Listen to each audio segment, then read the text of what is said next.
Welcome everybody to the Smart Change Leader Forum. In 2025, we have started with our Spotlight series. This is a series for the change practitioners and by the change practitioners. They are sharing with us their learning of change management and how they are implementing their learnings in various changes. We this time are focusing on AI, ERP, M&A, and culture. Episode 3, which we are on, we are going to discuss M&A in particular. We have with us Akshay Garg. Akshay, welcome to Spotlight. Thank you, Sudeshna. Thank you for having me. An MBA and engineer by profession, he has multiple years of experience with consulting in the consulting domain, designing various types of functional processes, competency frameworks, change management programs, and other interventions which are focused on process technology and behavior adoption.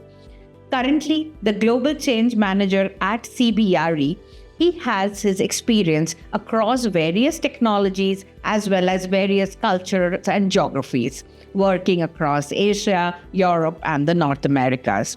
And he is very adept with using all the applications and tools and using his change management skills while doing M&A. So welcome, Akshay, once again. Thank you, Sudeshna. Thanks a lot. It's a pleasure to be here. Thank you. Thank you so much. And it would be a good insight for our viewers for sure, who are going to get into an M&A space. So coming to the topic directly, mergers and acquisitions, as we say, or M&A, when even I think about it, I would first things which come to our minds are legal frameworks or tax. So we can well understand that during an M&A, the technical side of change receives a lot of precedence over the people side of the change. Do you think that, or why is that? And do you consider integration as a part of the M&A? I think M&A consists of 3 broad phases. If you see it from a competency angle or from a structural angle, it talks about pre-deal due diligence, integration design, and then transition to the business as usual. And majorly an M&A is driven by business objectives, market product expansion opportunities, geographical spread of the firm, and majorly the customer demands. So when we see two or more entities merging together, the technical aspects, as you spoke, they are very much in play, like the revenue and cost implications or the org fitment of new onboarded teams, offering developments basis the new services that are getting merged from the two firms, corporate governance and the legal frameworks and the regulatory compliance frameworks that you just mentioned. So while all of this takes precedence, there is little room for the deal team to focus on the people side of change, which makes it all the more important, the people side of change. So during the integration design phase, which is basically the second phase of any M&A deal. So there are 3 phases: pre-deal, due diligence, integration design, and transition. So during the integration design phase, I think the focus should be on planning org structures, job roles that are merging together, the teams for the incoming employees, where they fit, how they fit in. Is there a competency mapping that we need to do for them to get them aligned to the different teams? What is the updated org structure of the merged entity? How the different verticals and horizontals will fit in? And finally, what is an optimized span of control for managers in the new structure?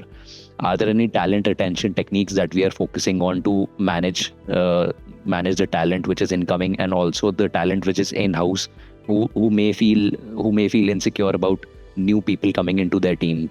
And last but not the least, the employee value proposition from a total merged entity perspective. Like, what is the final goal as an employee that they will work towards in the merged entity? So these are some people side of changes which do get sidelined, but yes, these are important to focus on. So after whatever you mentioned is still the technicalities of say us kind of assessing the span of control or the competencies, etc. But do you think that the adoption is easier since the merger has happened? So that is a given, right? Now the two organizations have to work together. So do you think that the people side of change becomes easier and that's why it is sidelined? No, the reason it is sidelined is because most of the times the people side of change comes at the last when we are at the transition stage. But it should come in the between when we are at an integration stage, when actually the merger is in the execution phase, but the two entities have not yet exactly merged. The ways of working have not been merged as of now. They are still in the planning phase as to when they should do it, what is the timeline, what are the locations, so on and so forth. So the people side of change requires extensive planning, and it does not happen easily. The planning needs to be merged with the timeline of the merger, with the timeline of the locations that are getting merged, the timelines of the verticals that are getting merged, the culture of the two entities. And first and foremost, there needs to be leadership alignment on both the sides, because the leaders play a great role in influencing the outcome of a merger after the outcomes or the benefits of a merger after the M&A has happened. Just to answer your question in a plain language, it does not happen easily. The people side of change does not happen easily. It does require a lot of planning, and the technical aspects that I mentioned earlier, those are the planning pillars of the people side of change within an M&A. So again, like in any other change, we fall like doing it, but towards the end, like we say, the rubber meets the road, and then all sort of scrambling happens because people have to move. It's sort of in a merger, sort of a third entity is getting created, right? It's one entity, the other entity, if the two are coming together, it's a third one. Everybody has to make a shift. And okay, y'all are in the integration phase. The core team may be like deciding on all the technicalities, but still the people have to kind of make that journey, right? In any other change that we can take care of the technical side, the people side follows, but no, we have to, as you're saying, definitely make that effort as well to integrate the people. So during an M&A, like, of the various kind of in a normal M&A scenario, what all changes have you seen? Like of the 10 aspects which we are usually like the 10 things which change, maximum which can change, how many usually it gets touched upon? Mostly during an M&A, first of all, there are process changes with respect to the different teams that are getting changed. More on the lines of the employees who are getting merged with a larger entity. So there are process changes, there are system changes for employees because there might be new IT systems that they need to learn and work on and leave behind the existing systems that they were working on. There are definitely job role changes because of the structure of an M&A, because there might be multiple teams now getting merged into one another. There may be location changes depending on the geographical impact.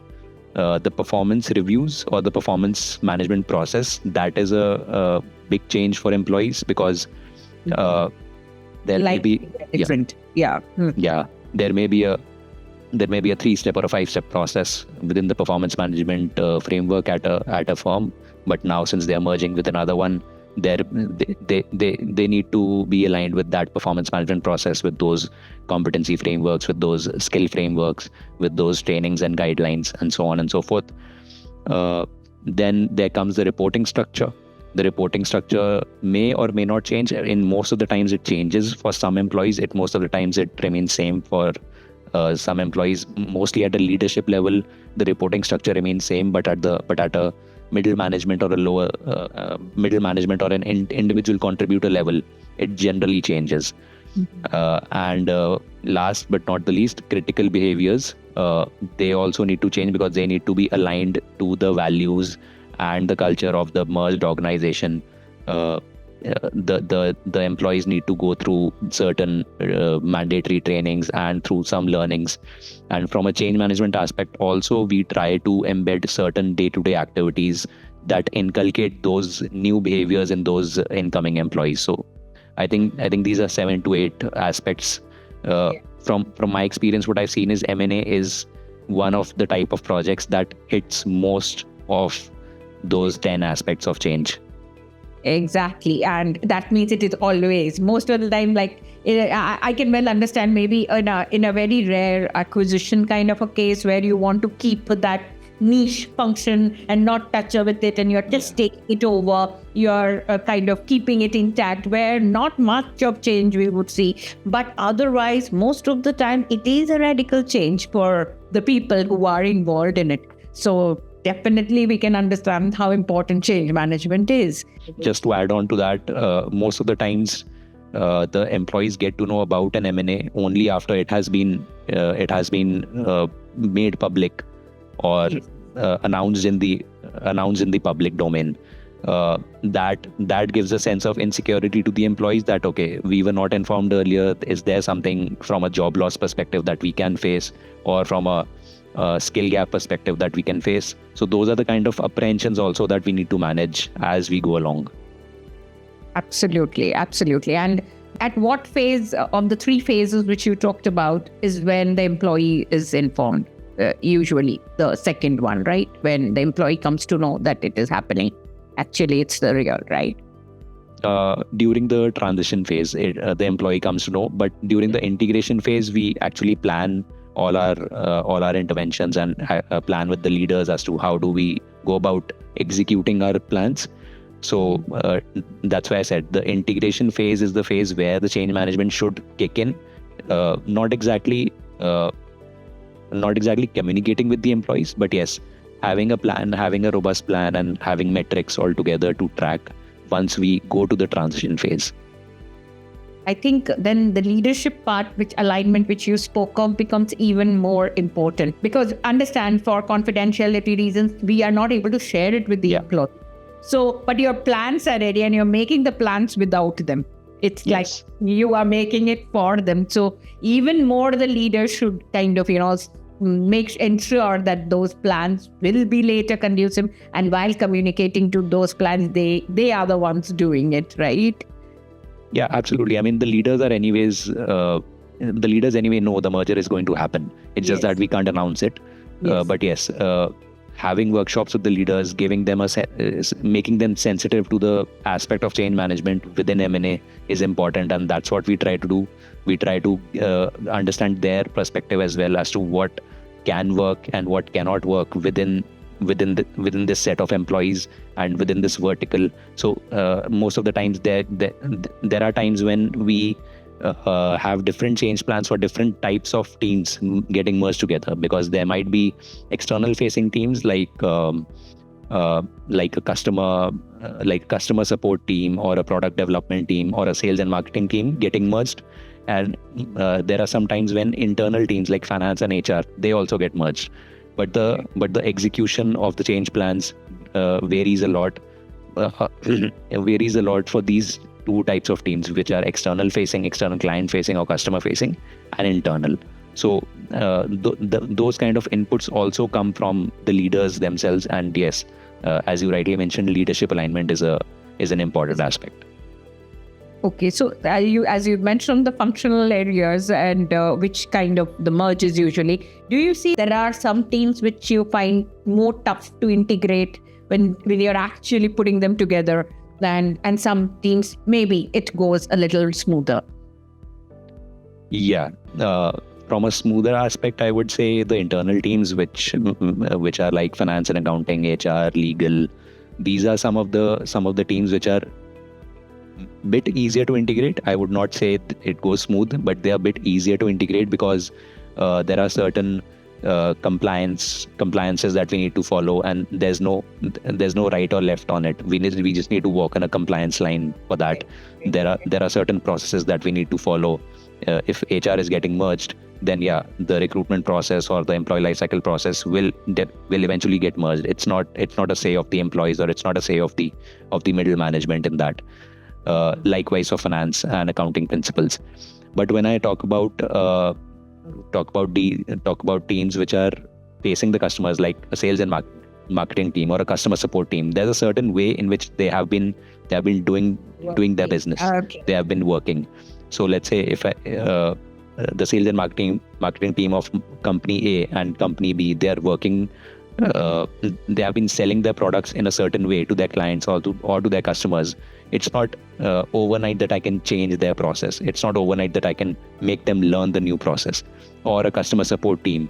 The customer support teams might have their own channels of working with the customers and giving them insights on how to resolve support issues. So it's not overnight that I can make them learn a new process, and I can make them talk to the customers in a different manner. That okay, now we have just onboarded, we have just merged into a new entity, and this is the new process. So it takes smaller habits to learn those processes, and that's where the 10-day challenges or the 30-day challenges type of interventions come into play. Mostly, if I talk about sales and marketing teams, they are more or less reward driven because of the work they do. So we try to insert certain rewards as well within the interventions that we do, so that they are more motivated to participate in those interventions. Okay. Yeah, understand. Here you can't use compliance or regulation as a means that we must do it, or But they have to adopt another way. It's right. You're merging, you're taking the best of both, or however which would be the best for the merged entity as such. So understandable. So one of the aspects that comes more into play here is within the integration phase, when the technical team is designing all the processes and all the teams that will get merged. We as change professionals, we need to get involved more. We need to understand, okay, what exactly are the new teams getting merged? What exactly are the new teams getting formed? And what change will hit the employees? We ourselves need to be on top of the change so that we can manage change ourselves. So that's one aspect that I feel is more coming. If you talk about a technology project or an M&A project, within an M&A project, I as a change practitioner need to get involved from the start to understand what is going on, what are the objectives of the M&A, and what is getting changed. In a technology project, I may take a back seat and come into the picture only when the project has been finalized or the design has been finalized. But in the M&A project, I need to be there in the design phase. Yeah, because there may be other dimensions which come into light, and you have to work, because it cannot be again a broad brush, right? You have pockets.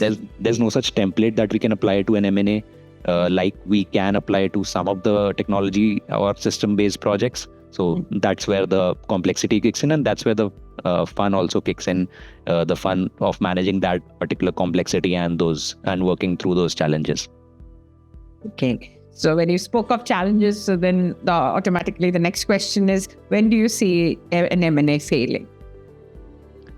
I think M&As may fail due to internal reasons or external reasons. Internal reasons can be poor due diligence, inadequate planning, inefficient integration of the teams getting merged, cultural differences most of the times, the lack of management involvement, lack of leadership alignment, as you said. So these are some of the internal reasons which can be managed somewhat or the other. Avoidable. Yes. These are avoidable. But external reasons can be market competition. If there's a new market entrant, if there's a new competitor in the market who has taken the lead, there may be an M&A that will be called off. If there's a product service mismatch, if there's a financial negotiation. So at the end of the day, these are all revenue and cost driven. M&A is only revenue and cost driven.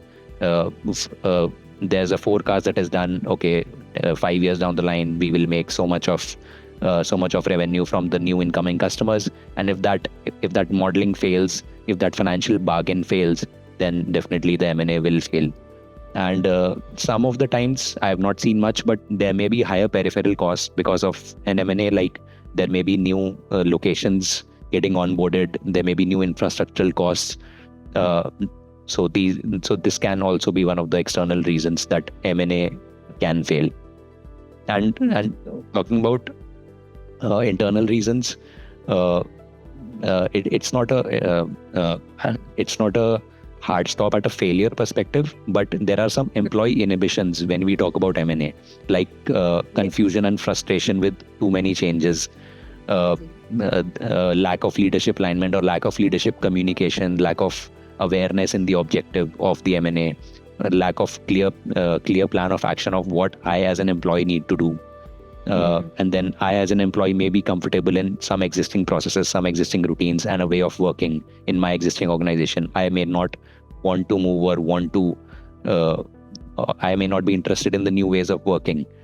And as I said earlier, lack of confidence in the leadership. That's why the leadership alignment is a major pillar of change management within M&A, because if the leadership is aligned and is communicating clearly and is standing by the side of the employees, then some of these employee inhibitions can be circumvented. Sure. Like, can you give us a specific example and take us through a process so it would help whoever is kind of looking to kind of implement a structured approach for them? It becomes very easy as to how a change management process will help this whole journey of the M&A. Sure. So, the change management approach remains the same across projects. It's just the way we apply it. So, as I said, a change management approach helps to reduce the cultural friction between the two entities. It helps to support leadership with collaterals to navigate the integration, and it helps the middle management to calm down the nerves within their team. So these are some of the guiding principles of the change approach that we generally go ahead with during an M&A project. And I think the phases that I mentioned earlier of an M&A, pre-deal, due diligence, integration design, and transition to BAU, change management needs to be integrated within these three phases. Definitely, in the first phase it will be a lot less, but in the second and third phase, they will be at a full-fledged. So, if I talk about the pre-deal due diligence, the change management focus areas should be assessing the culture of both the organizations, having a risk assessment in place as to what is the scope of change, what is the scale of change, what are the potential risks where we can fail, having some leadership workshops. So these are some of the change management focus areas when I talk about a pre-deal due diligence, when the M&A when the two entities have decided to merge together, but it's just a due diligence going on from a legal aspect. Public information, yeah. It's not public, right? Now, coming on to the integration design, when the information, the M&A is still not public, but it has gone ahead with the leadership stamp, and we are into the design phase, into the integration phase. So the typical change management activities for that phase include change impact analysis, culture interventions, planning the culture and behavioral interventions, having communication designed for all identified personas. There may be, so as an M&A, there may be different personas that are getting impacted, yes. Like the middle management, the leadership, the individual contributors, the contractors, the suppliers. There are many internal and external parties also that get impacted. So identifying all those personas and planning communications and interventions for them. And coming on to the change network aspect. So developing a hierarchy of the change network as to when do I need to engage which layer within the change network. Either it's the integration design phase. There may be some layers of the change network, like a leadership or a middle management, which I need to